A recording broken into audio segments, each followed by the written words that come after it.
the subject I want to talk about today is the omer, or the Sifaras HaOmer.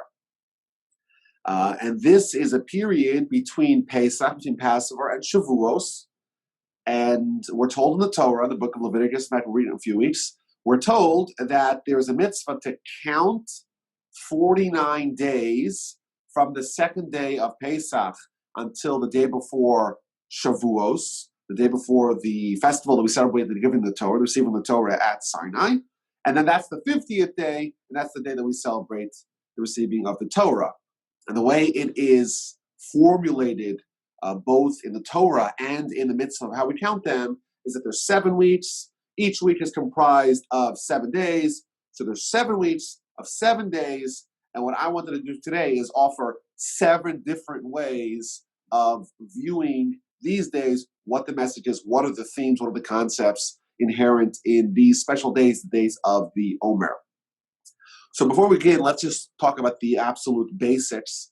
We read in Leviticus in chapter 23, it is delineating all the festivals of the year. It talks about Pesach, and then it talks about what happens on the second day of Pesach.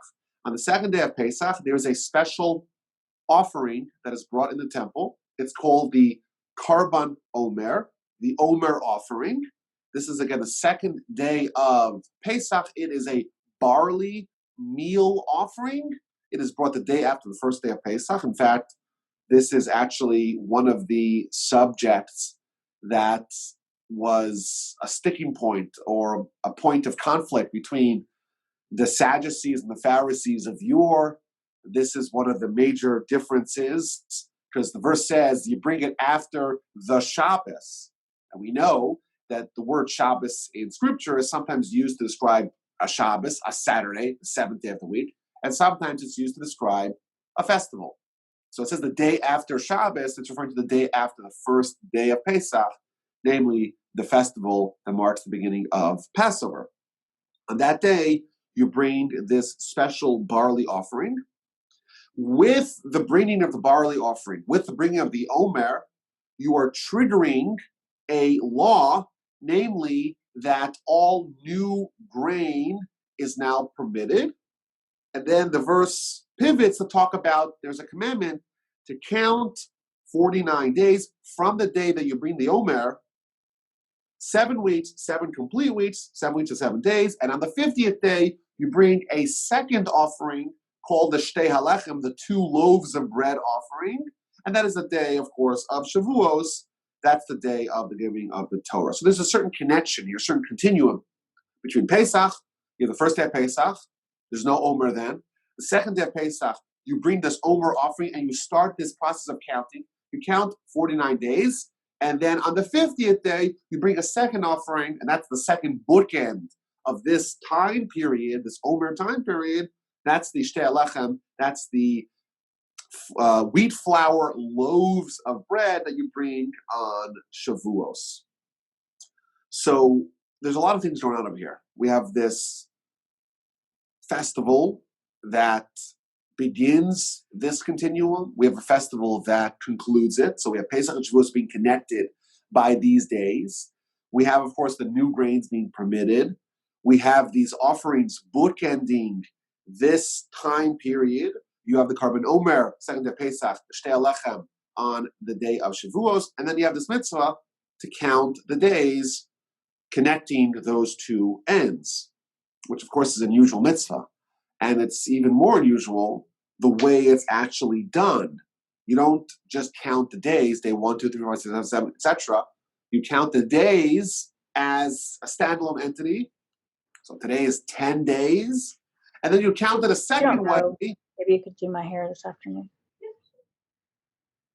And then you count it a second way by breaking it down into weeks and days. So today is the 10th day of the Omer, which is 1 week and 3 days of the Omer. So it's a very unusual mitzvah in general to count the days, and the way it's done is also a little bit strange.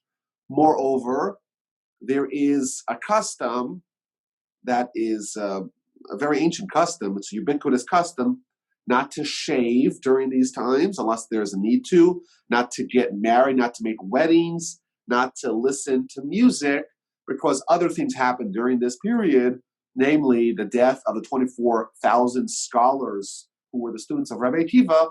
There was this plague, there was this epidemic that swept through his students, killed them all, or almost all of them, 24,000 of them. And as a result of that, the cream of the crop of the Jewish people perished during this time, and therefore it became a time of collective national mourning. And some of the ways that we mark mourning is by withholding from things that bring us joy, like music and weddings, and to adopt practices of mourning, namely to not get haircuts or to shave. So there's obviously a lot going on during these days. Like we said, there's this unusual mitzvah of counting, the very unusual way of doing that, the time on the second day of Pesach till Shavuos, and we're going to offer 7 different themes of these days. Maybe we could say more accurately, seven different intersecting dimensions of these days. So the first idea is maybe the most basic insight, and that is that there's a certain intimate connection between the festival of Pesach, of Passover, and the festival of Shavuos. And the Omer is like the bridge that is connecting these two related festivals. In fact, the Ramban, one of the great commentators on the Torah, one of the great medieval sages, he writes that, we have the festival of Sukkot, and you have the first days, and you have the last days, and then you have the intermediate days, the HaOmer. And then you have Pesach. You got the first day of Pesach, second day of Pesach, we have the Seder, and then you have the last day of Pesach, the 7th day, or the 8th day of Pesach, and then the days in between. It's like they have bridge days, intermediate days. It's still Pesach, but it's not quite a festival. Says the Ramban, that theme applies also to the Omer. You have Passover, you have Shavuos. They're almost like one mega festival. And then you have days of the Omer. They're like the intermediate days. They're like the Chol HaMoed that is spanning both ends, both opposites of this mega festival. And if you think about it, the idea of Pesach is, of course, redemption, is, of course, freedom. We were slaves, and we were saved from our bondage. We became free men. But if you study the story, it's patently evident that right after the Exodus, the job is not yet completed. Of course, the easiest evidence for that is, we think we left Egypt, and then 7 days later, they have pursued us, and once again, we're facing off with the enemy that you told me we vanquished 7 days prior. Pharaoh, of course, makes a very dramatic reappearance 7 days after the Exodus. And if we study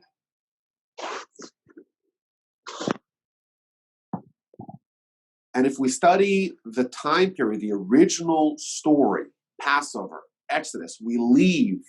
7 days later, Pharaoh pursues. We have, of course, the standoff at the sea, the splitting of the sea. The Jews erupt into song. They get all the booty of Egypt. 3 days they go without water. They end up in a place called Marah. The water is so sweetened. Moshe hits a rock and emits water from the rock. And of course, we get some mitzvos in Marah. We get the manna. A lot of stuff are happening. But of course, eventually, a couple days later, 44 days after the Exodus, the nation encamps at Mount Sinai. And they spend a couple of days there preparing. And eventually, on the 6th day of the month of Sivan, they have this revelation at Sinai. So there's been an uninterrupted continuum of events from the Exodus all the way to the Sinai. And of course, at Sinai, they get the Torah. Now, the Mishnah tells us freedom exists only with Torah. So, of course, the lesson is, yes, the Jewish people were slaves and they were brought to freedom, but that happened in stages. There was the bondage in Egypt, and that ended with the Exodus. And then there was a certain degree of bondage or subservience that still lingered, and then therefore Pharaoh is still pursuing them, and that gets eliminated at the sea, the splitting of the sea. And then the manna comes, and that's freeing them of other vestiges of bondage, and they are suffering a little bit. There's no water, and they have to rely on God. And there's a shedding here of various gradations and levels of bondage. And when does freedom actually complete itself? It completes itself at Sinai. The Jewish people were free, but they were free in tiered stages, and that's this process of the Omer. It's completing what we began. The freedom began at the Exodus, but it's unfolding sequentially, first with the Pesach, first with the Exodus, and then you have the whole process of the 7 weeks of the Omer, and that culminates in Shavuos at Sinai, revelation, and total freedom. Perhaps you remember in chapter 3 of Exodus, we meet Moshe as an adult, and he is coming to view his Jewish brethren. He goes to see their suffering. He defends the vulnerable Jews that are his brethren. He kills an Egyptian who is mistreating, who is harassing, who is oppressing a Jew. He has to flee. And eventually he marries the daughter of Yisro, the daughter of Jethro, and he is a shepherd. And he has a very dramatic experience one day with his flock at the burning bush. God tells him, okay, you're now nominated to go back to Egypt to go save your Jewish brethren from their suffering.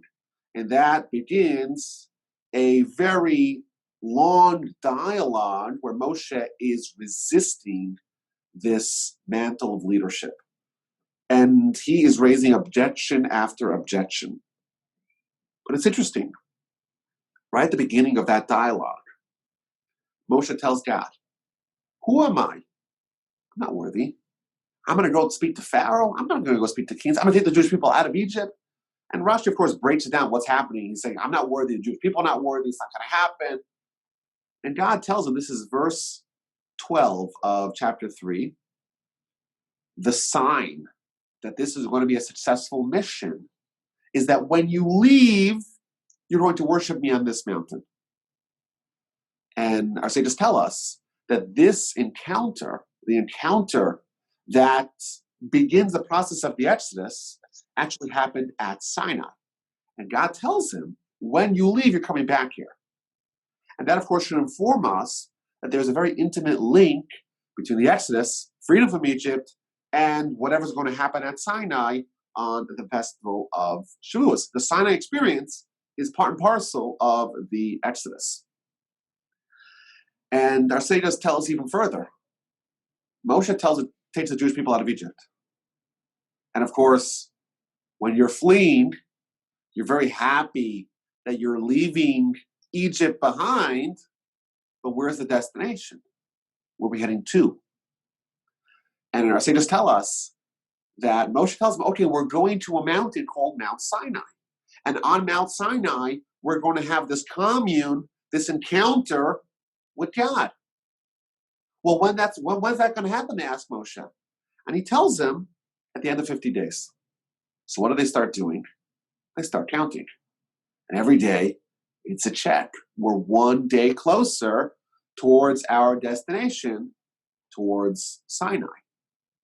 And that's the idea of these days is the anticipation, the countdown, and the build-up towards the culmination, the completion of the Exodus, of the freedom that's going to happen at Sinai. There's a very famous comment by the Sefer HaChinuch. We've talked about Sefer HaChinuch in the past. That is a medieval book of unknown authorship. And what he does is he takes each mitzvah and gives us a snapshot of the mitzvah, what the basic laws are of that mitzvah, and what the basic rationale, the underlying principle of why we have such a mitzvah.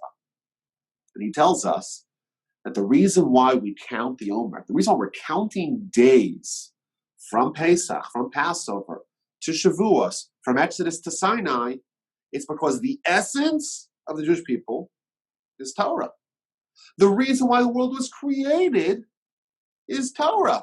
The reason why we left Egypt, the reason why we were redeemed from servitude was only to bring about Torah at Sinai.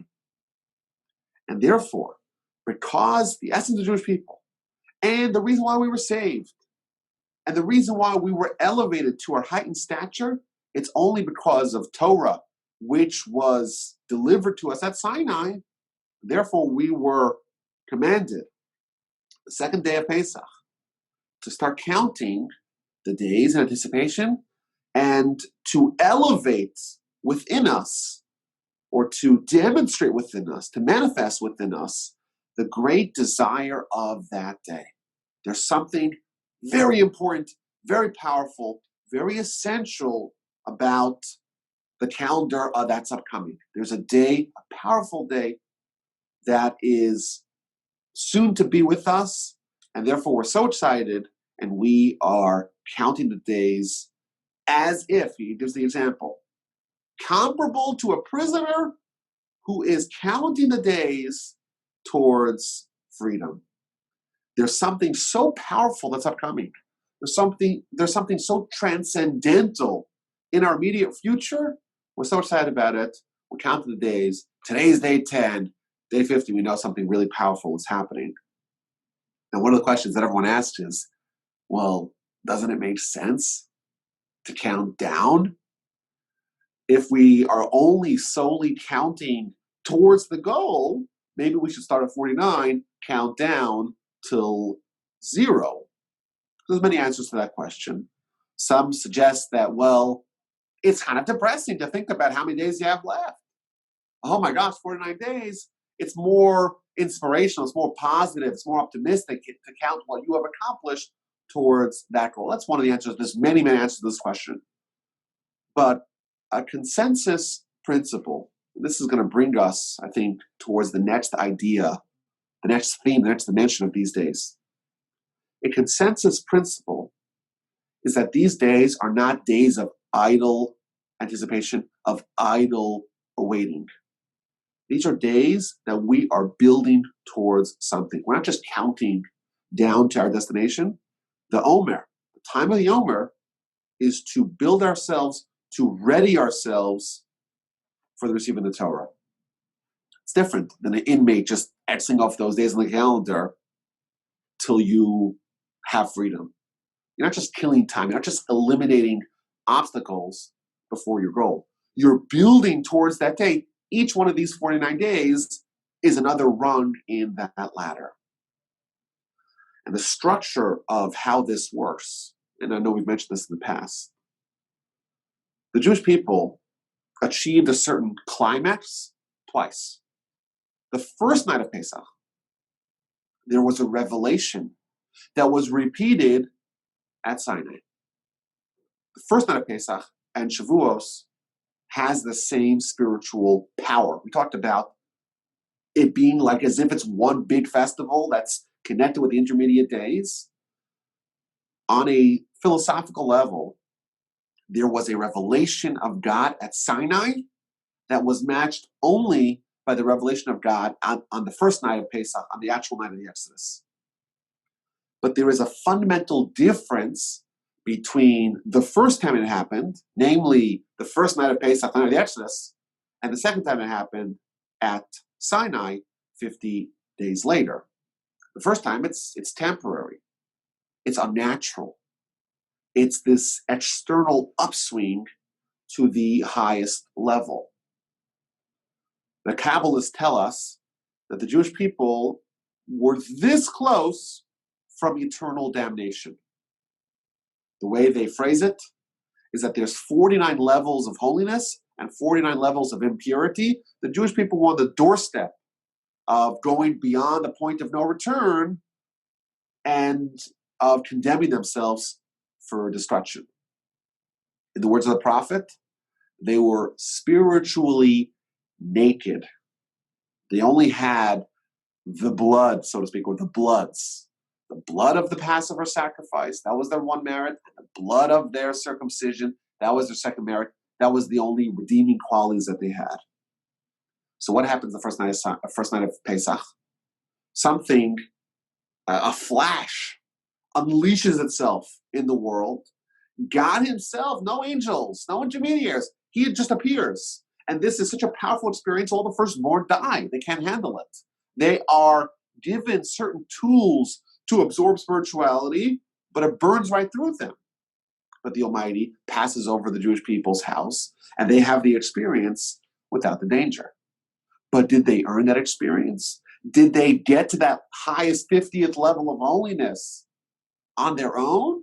Did they earn it? They didn't.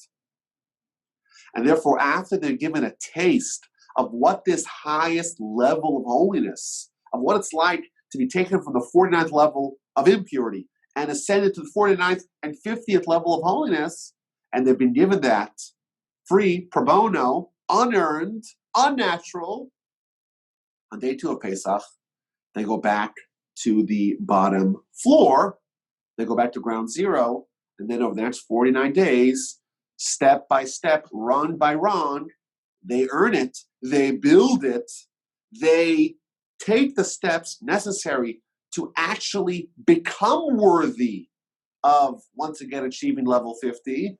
After 49 days, they're ready to re-experience the same experience that they had for free on the first day of Pesach, to relive it at Sinai. I heard an example. You have a father bequeathing a business empire to his son. Father's really rich, owns all kinds of business, runs a conglomerate, and it's housed in a gleaming skyscraper with 50 floors. And of course, the dad, the mogul, the tycoon, he runs operations from the nerve center all the way in the penthouse, all the way in the highest floor. And each level is a different business, different operations. The father wants to hand over the keys to the kingdom, to his son, to his heir. And this is how he does it. He says, okay, come to the 50th floor. Take the elevator up. Spend a week over here, spend a month over here, see the big picture. Be given the corner office for free. Once you've seen what it's like, okay, time to go all the way back down to the bottom and really learn the business, really earn your stripes floor by floor.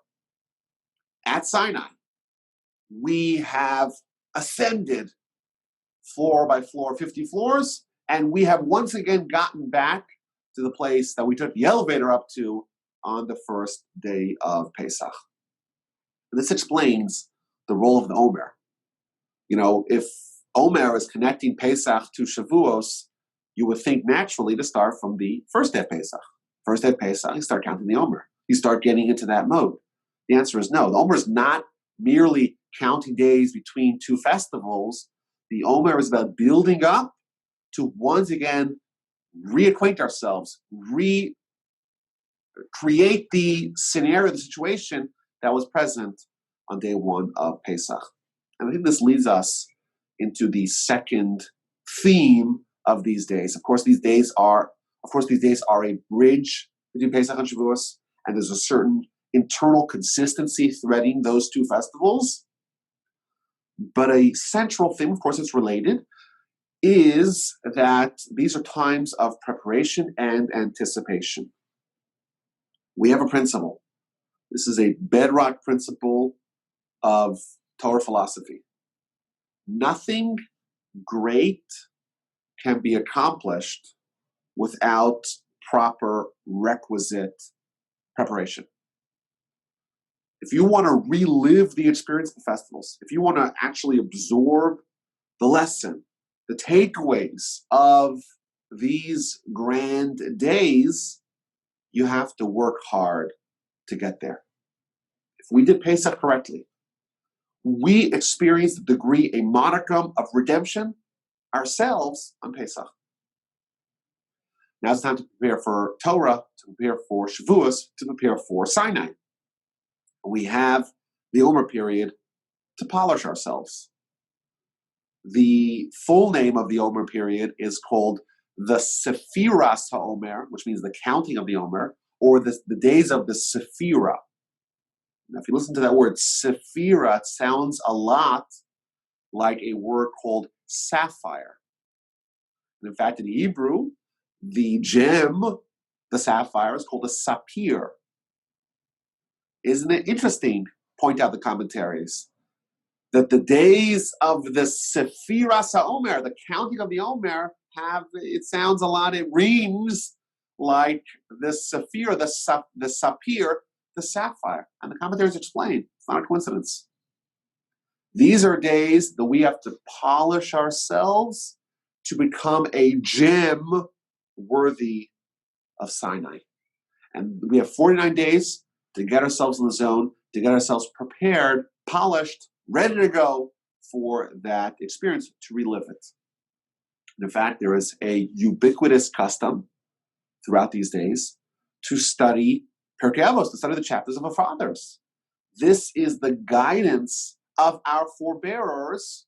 And just as we have a whole book of Genesis, before we have the book of Exodus, before we have Torah, before we have any laws really, we have the guidance of our forefathers of Genesis, to read about Abraham, Isaac, and Jacob, and the illustrious antecedents, the illustrious pedigree of our nation. We have that to prepare for Exodus, for nationhood, for Torah. Similarly, we're going to have that same experience, and we take the book, the chapters of our fathers, the book which is the guidance for ethical refinement, for polishing ourselves. We take that book and say, okay, this is going to be our guidelines to prepare ourselves, our Genesis, so to speak, to prepare ourselves for Torah. And thus, another central idea is this is the time to prepare for Sinai. And another component of that, again, another theme of the Omer, these are days of cleansing and purification. We talk about the sapphire. You have a sapphire, you got to polish it, got to make sure it is gleaming. We have 7 days, we have 7 weeks of 7 days. If you study the Torah, you'll find a reappearing motif.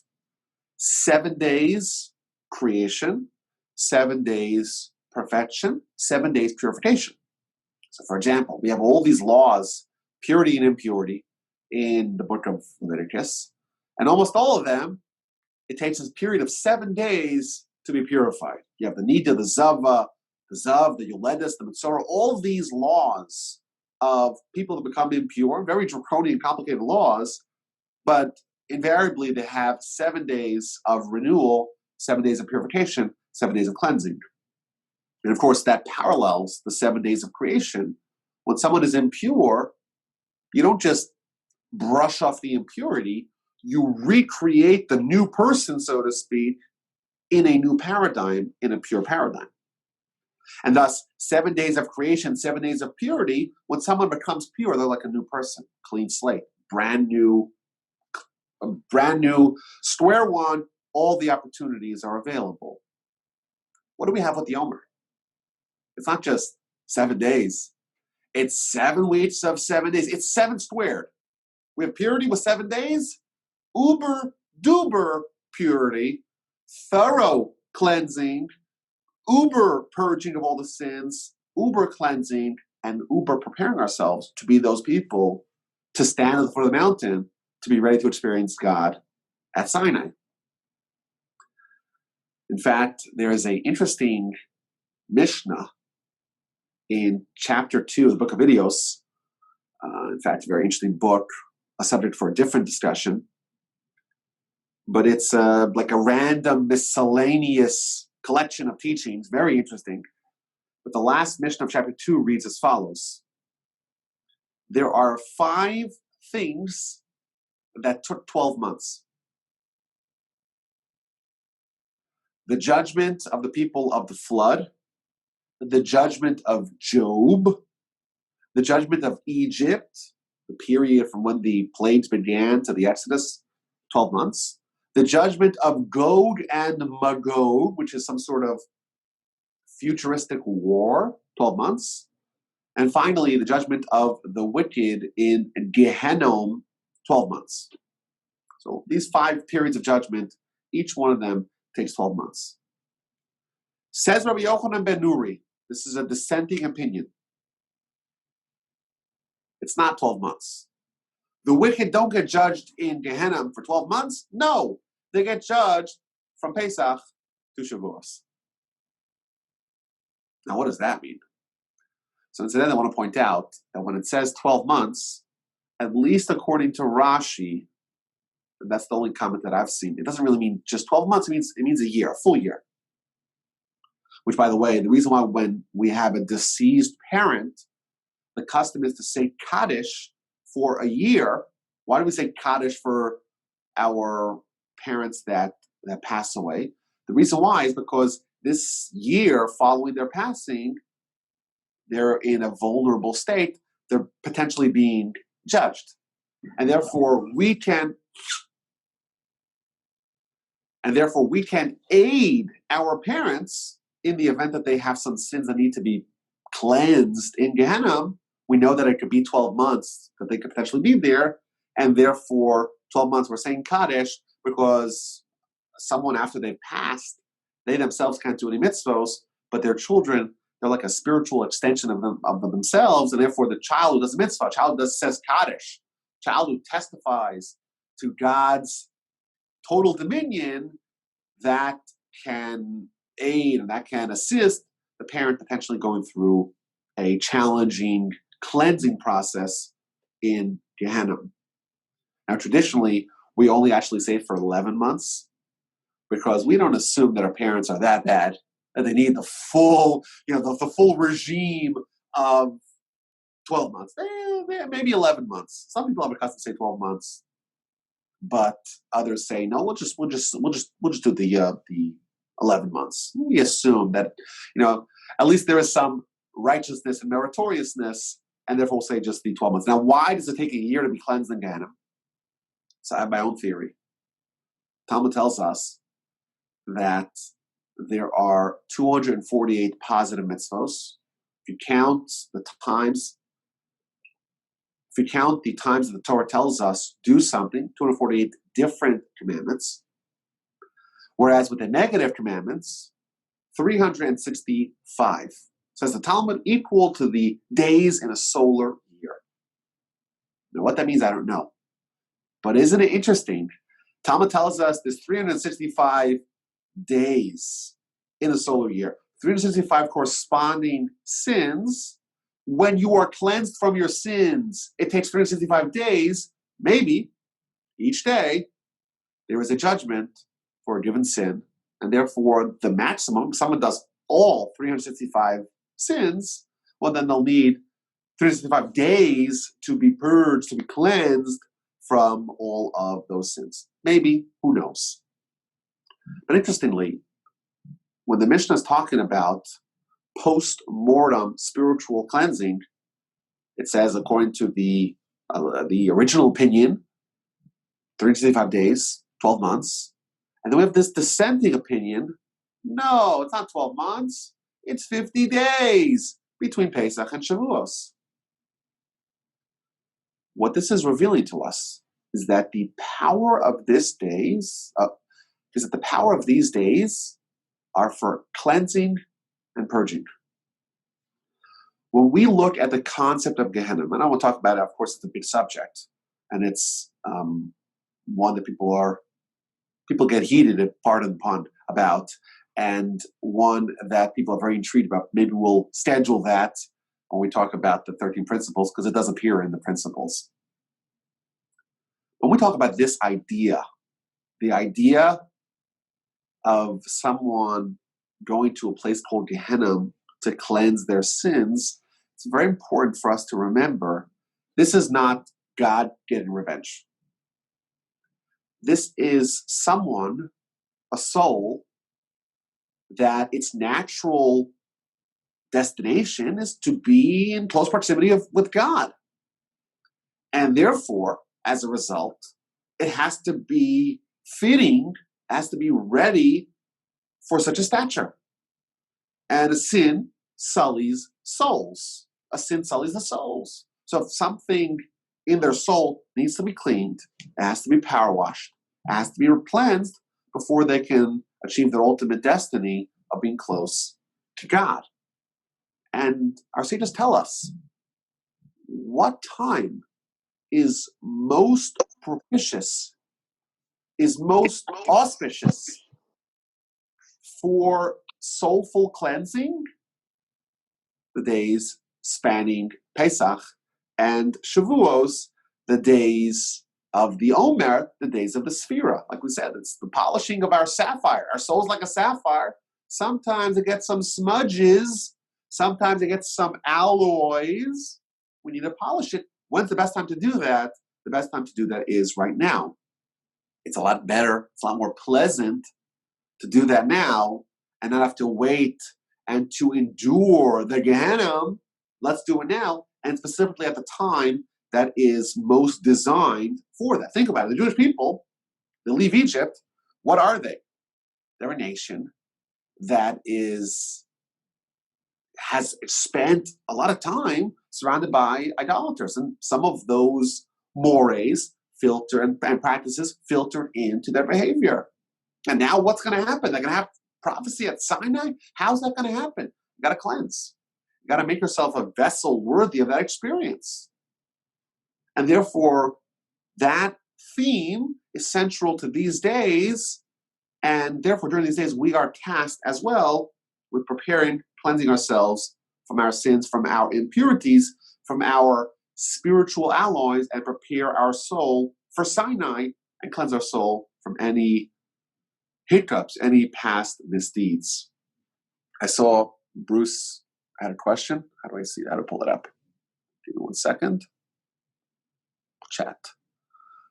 Hi, Rabbi. Does the Torah tell us how many days in a year? Yes, the Torah says 365 and a quarter days, like we know. That's the Torah's got the astronomy down to a science. Yes, the Torah does talk about how many days there are in the year, 365 and a quarter days, and the exact length of a lunar month, and the exact balancing of a lunar month and a solar year. This is something which is really amazing, the degree to which the Torah gives us precise, almost down to milliseconds, timelines of astronomical phenomena that we know today are still true. And maybe that's something we could talk about when we talk about the divinity of the Torah. You know, how would the Torah know that? And there's a long list of things that do follow that same pattern that you wouldn't imagine humans knowing thousands of years ago without the aid of science and experience, etc. Rabbi, is Shavuot considered a Shabbat? Well, by what definition? Sometimes it falls out on Saturday, so yes, it is a Shabbat. Other times it does not fall out on Saturday, but still there is a general or a broader definition of the term Shabbat, which could include all festivals. So yes, by that definition, it would qualify. Rabbi, isn't there some sort of reference in the Torah also to the circular nature of the world? Long before Columbus, long before Galileo or any other thing, obviously. Yes. The Almighty knew the shape of the world He created. Yes. And there are indications, the Talmud talks about the Kadur HaAretz, for example, the ball of the sphere of the world. Yes. And then there's so much stuff. We're going to talk about this. Next week, we're going to talk about a lot of these things. Excuse me. And next week, I have a cool list. Some stuff will blow your mind. Okay. Any more questions?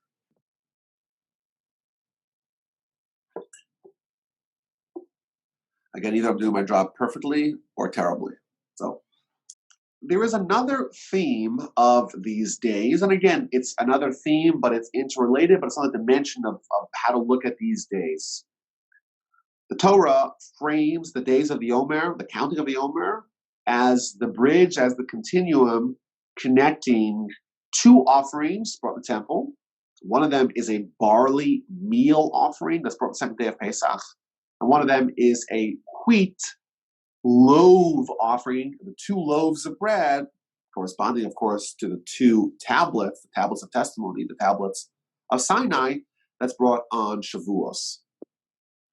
And the commentaries point out that there's a difference between barley and wheat. Both of them, of course, are grains. Both of them, of course, have gluten. One of the 5 grains. Both of them are part of that group of 5 grains that contain gluten. But there's a difference. between the two. The Talmud tells us that barley is considered animal feed. It's animal fodder. It's food for animals. And wheat, on the other hand, is considered food for humans. And even today, wheat is a much more dignified food.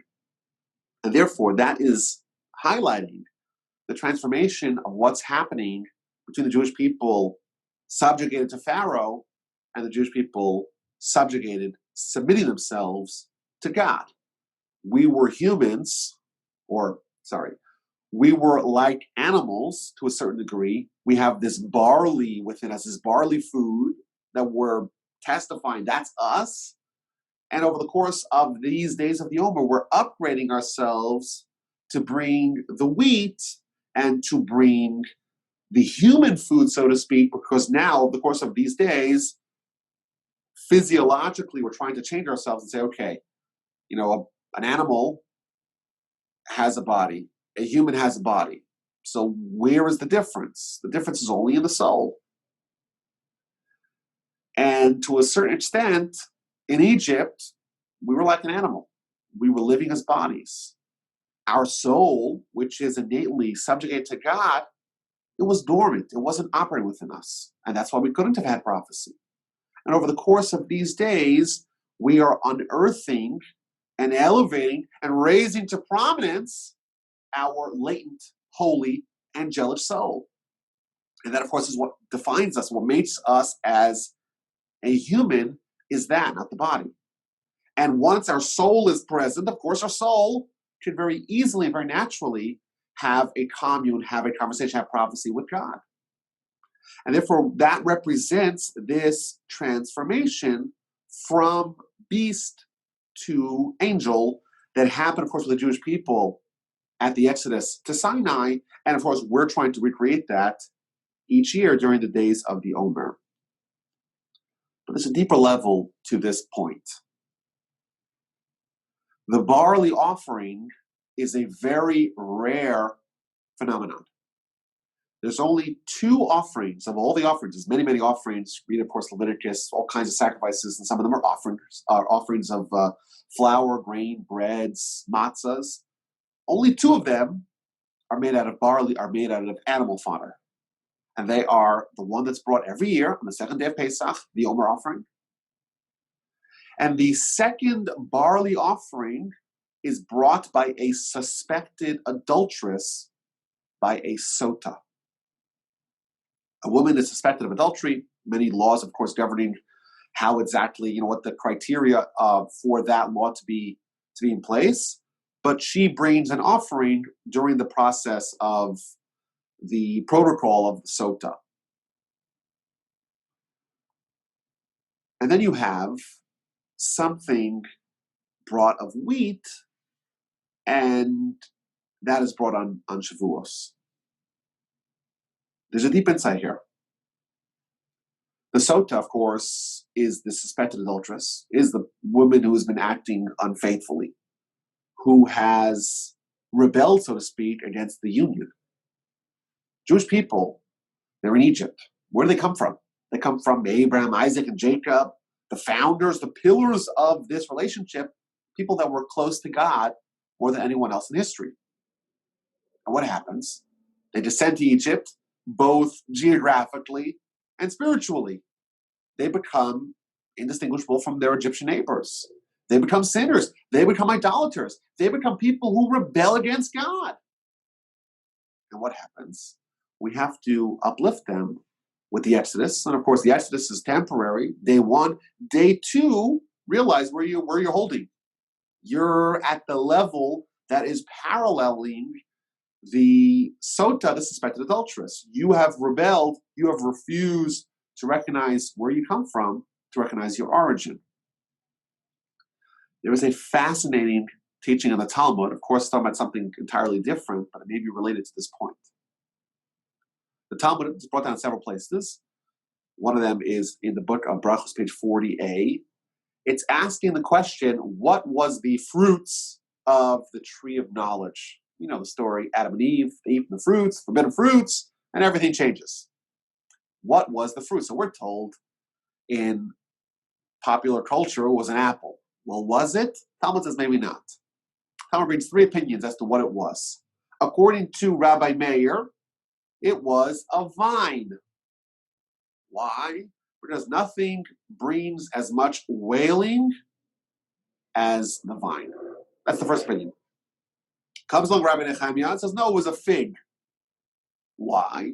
Because later on, they're trying to cover up their nakedness with fig leaves, and it's appropriate to try to rectify the sin with the sin itself.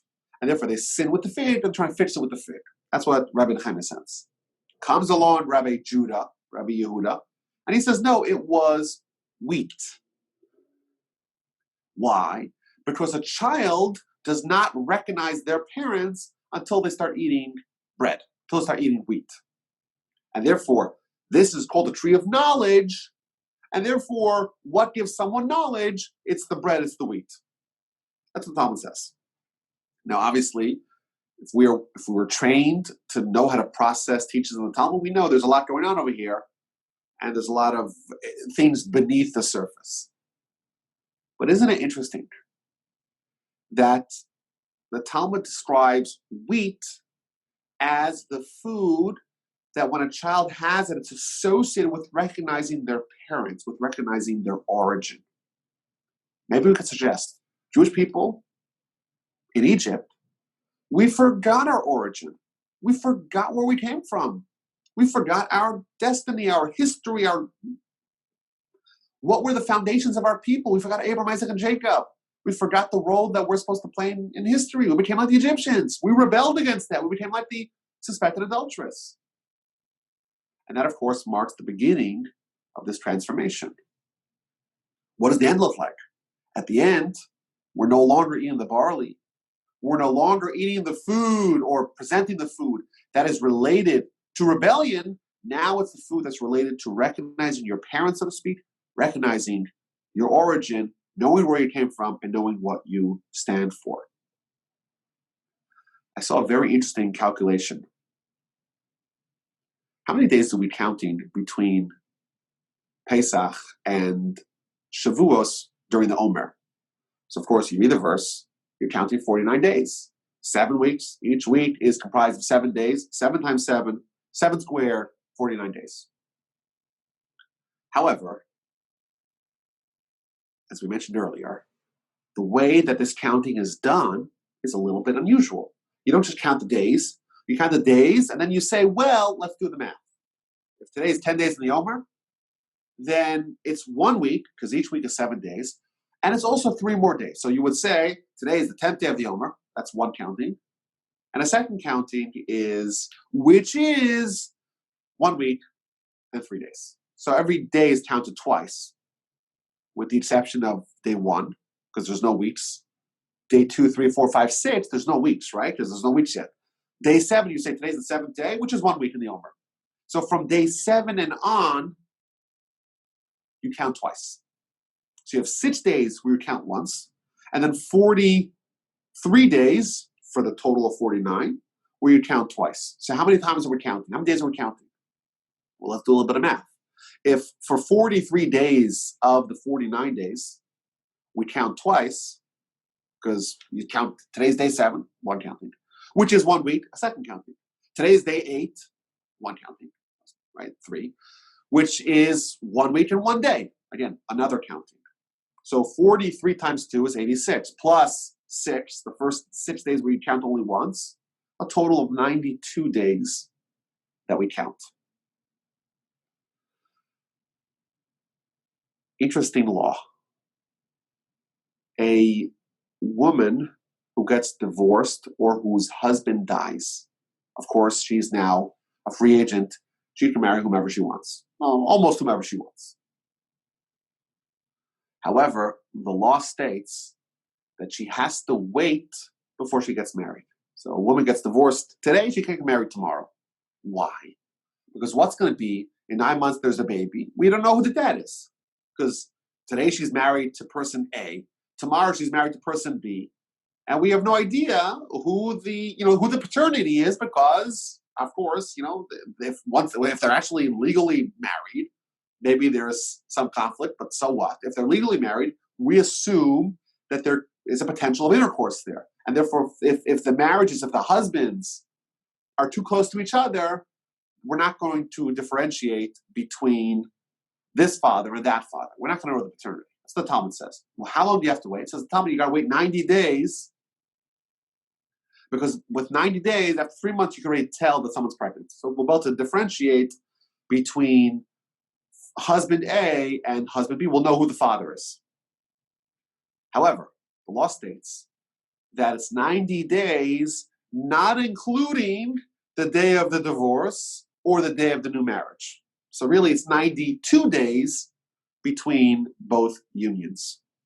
Isn't it interesting? Jewish people, initially with Abraham, Isaac, and Jacob, we had a union with God. We had a pact with God. We go to Egypt, and we renege on our commitments. We abandon God. We rebel. We seek other deities. We become like the Egyptians. We worship their gods. We behave like them in every way, almost every way. We're wedded to the Egyptian gods. Sinai is the day of the wedding, of the marriage, of the union between the Jewish people and God. And I just saw this very interesting calculation. Just as when one marital union is dissolved, you have to wait 92 days before a new union can be consummated, so too, isn't it interesting? We have this very unusual way of counting. Today is 10 days, which is, okay, let's do the math. Jews we're known for maybe being more creative, but the math is a little challenging for us. Come on.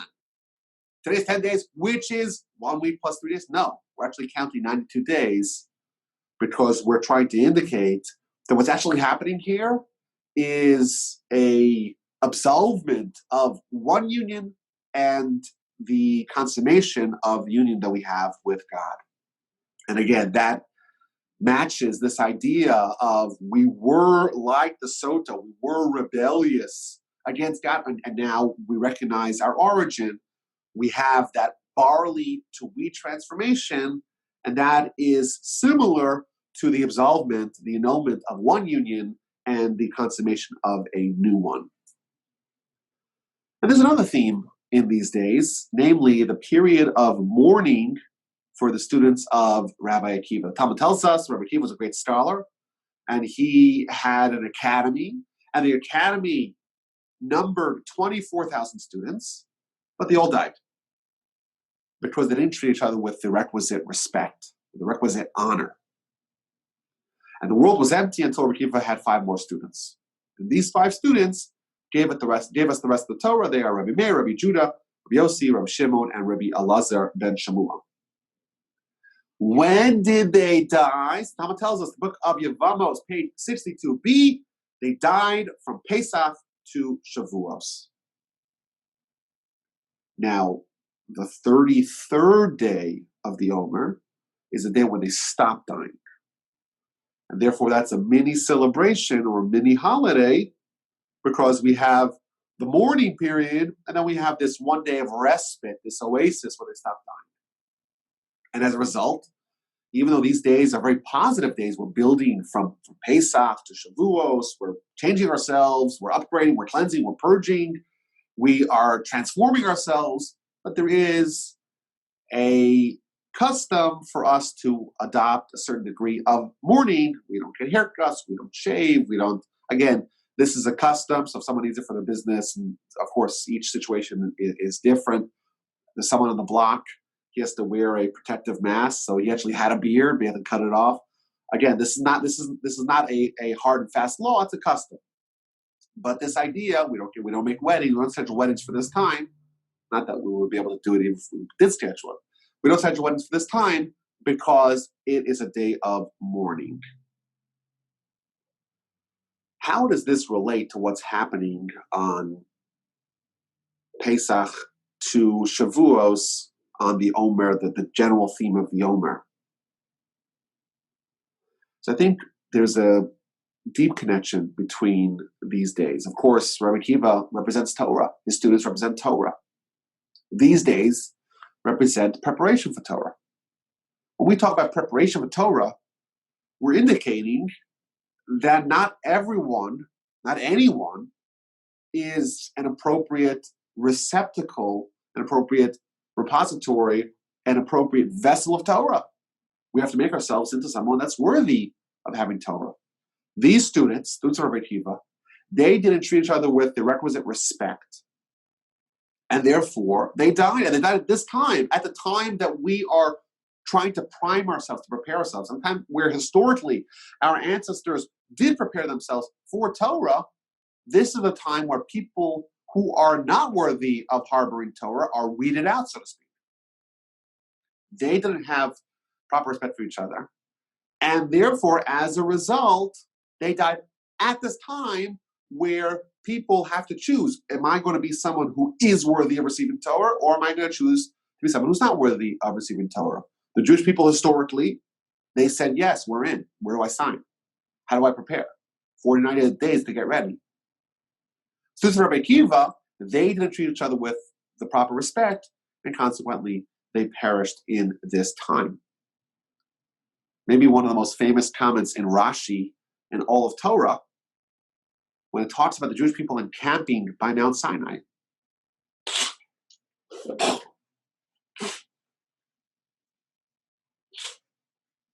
Excuse me. Vayichan Shav Yisrael neged Ahar. The Jewish people are described in singular terms, not in plural terms. The singular nation encamped at Mount Sinai. Says Rashi, Ki ish echad v'lev echad. Like one man with one heart, with one purpose. The Jewish people were totally united at Sinai. In fact, the Talmud tells us, or sages tell us, that if you count the letters of the Torah, the 600,000 letters of the Torah, one corresponding to each soul that was at Sinai.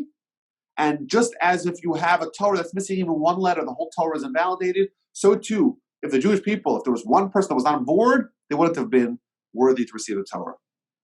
You have a disparate nation, a nation of a bunch of individuals over the course of these 50 days are being welded together into a single indivisible entity, a nation united as one person, a nation that could be described in singular terms, a nation with one purpose, a nation with one mission, a nation with one goal. Okay, this is the nation that can receive Sinai.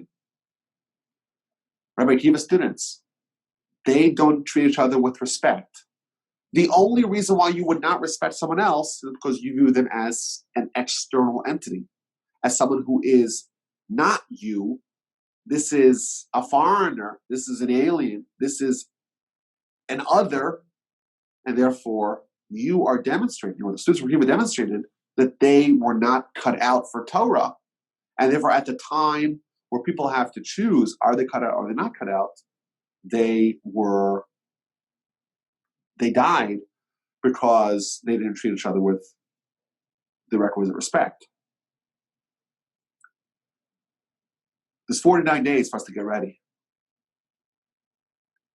In the Mishnah Pirkei Avos, Rabbi Yochanan ben Zakkai sends his 5 students, so 5 primary students, on a mission, fact-finding mission. Go find out what's the best characteristic of all of them. And each one of them comes back with their findings. And ultimately, the student who says, Leiv Tov, a good heart, that's the student that Rabbi Yochanan ben Zakkai says, you're right. Leiv Tov, a good heart. A good heart incorporates all the characteristics of the nation. The Jewish people were like one man with one heart. Over the course of these 49 plus 1, 50 days of getting ready for Sinai, they acquired the trait of a good heart. The gematria of the word leiv, heart, 32.